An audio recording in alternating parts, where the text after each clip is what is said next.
À la une du dernier numéro de Pion Magazine, la photo de Paul Hébert s'affichait pleine page, un portrait en noir et blanc qu'un titre sensationnel barré sur toute la largeur, la disparition.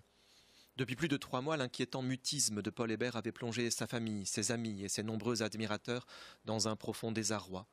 Son absence au tournoi de Paris, sans aucune explication, et l'incroyable silence qui suivit jetèrent un trouble qui dépassa la simple communauté du jeu de pion. Des centaines de messages parvenaient encore chaque jour à la rédaction, lui implorant, à défaut d'un retour, un signe de vie. La nouvelle avait fait l'ouverture des journaux télévisés et les commentaires ne manquèrent pas. En pareil cas, l'imagination prend le pas sur la retenue. Des rumeurs de maladie s'étaient rapidement répandues. Des journalistes n'hésitèrent pas à parler de suicide. Certains journaux à sensation évoquèrent un enlèvement. D'autres, plus perfides, pensaient sérieusement à une fuite à l'étranger suite à des difficultés fiscales. La thèse de la mauvaise plaisanterie avait ses défenseurs. Quoi de plus bénéfique qu'un bon coup de publicité pour promouvoir davantage le jeu qui avait propulsé Paul Hébert sous les projecteurs? Chacun y allait de son interprétation et la diversité des supputations était à la hauteur de sa célébrité. Ses partisans manifestaient leur indéfectible admiration, comme il est brillant, quelle finesse d'esprit et si séduisant. Ses détracteurs, certes moins nombreux mais beaucoup plus loquaces, ne cachaient pas leur méfiance envers un homme dont le succès reposait sur un jeu qu'ils jugeaient superficiel et dont la fortune avait été bâtie sur l'opportunisme.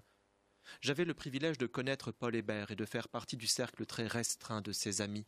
Paul était un homme doué et attachant. Sa clairvoyance et une intelligence hors normes le distinguaient des autres joueurs.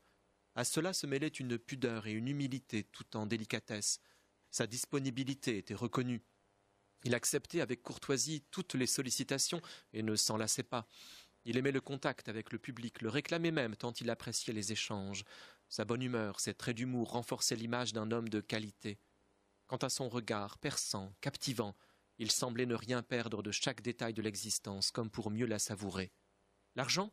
Oui, le jeu lui avait permis d'en gagner beaucoup, mais il ne courait pas après.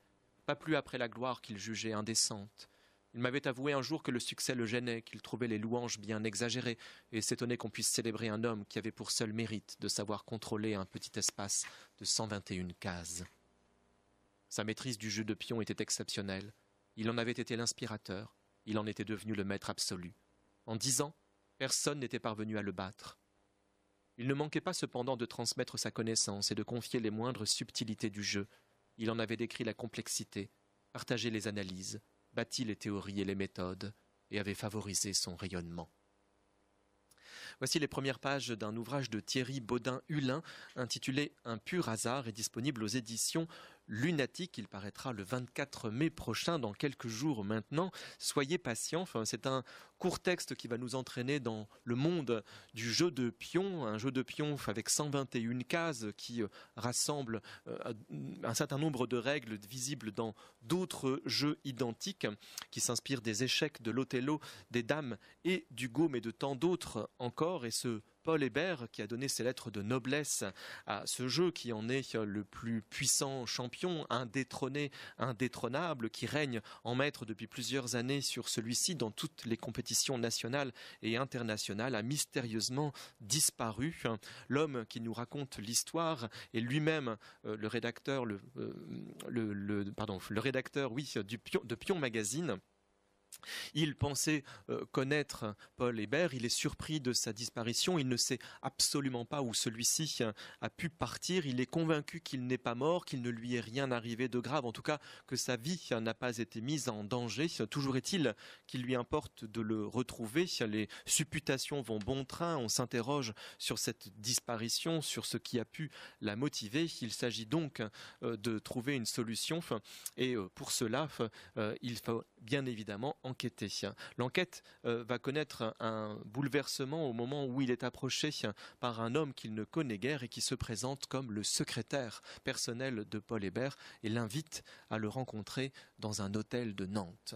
C'est là tout l'enjeu du texte, de nous faire découvrir cette rencontre entre les deux hommes, cette conversation qui va s'établir autour de cette disparition, conversation qui va au départ ressembler surtout à un monologue de la part de Paul Hébert qui va expliquer à celui qui pense être son ami dans quelles circonstances il a disparu, pourquoi il s'est mis en retrait et dans quelle mesure il lui est finalement impossible de revenir dans dans le monde réel. Tout cela à cause d'un objet qu'il a découvert dans la chambre d'hôtel où il se trouvait avant la compétition internationale qui devait confirmer sa réputation de maître absolu, sa puissance sur le jeu de pion. Cet objet a totalement infléchi son destin. On devine bien évidemment que c'est un objet lié au monde du jeu et qui va lui montrer que la conception qu'il avait du jeu était erronée et qu'il pouvait trouver face à lui, contrairement à ce qu'il pensait, un adversaire bien plus puissant qu'il ne l'aurait jamais imaginé, même si ce n'était absolument pas à lui qu'il aurait pensé au premier abord. Texte qui, dans sa brièveté, est assez saisissant, qui nous entraîne évidemment dans cet échange de hasard entre deux hommes qui se rassemblent sous l'égide du jeu, mais qui en ont des conceptions totalement divergentes. Thierry Baudin-Hulin, remercie à la fin, en tout cas précise qu'il a emprunté à Georges Perec, Stéphane Zweig, Stéphane Mallarmé et Georges Perros quelques petits extraits qui sont disséminés dans le texte. En tout cas, je vous invite à plonger dans le monde de la stratégie, du hasard et du jeu et à découvrir ce qui a bien pu arriver à Paul Hébert.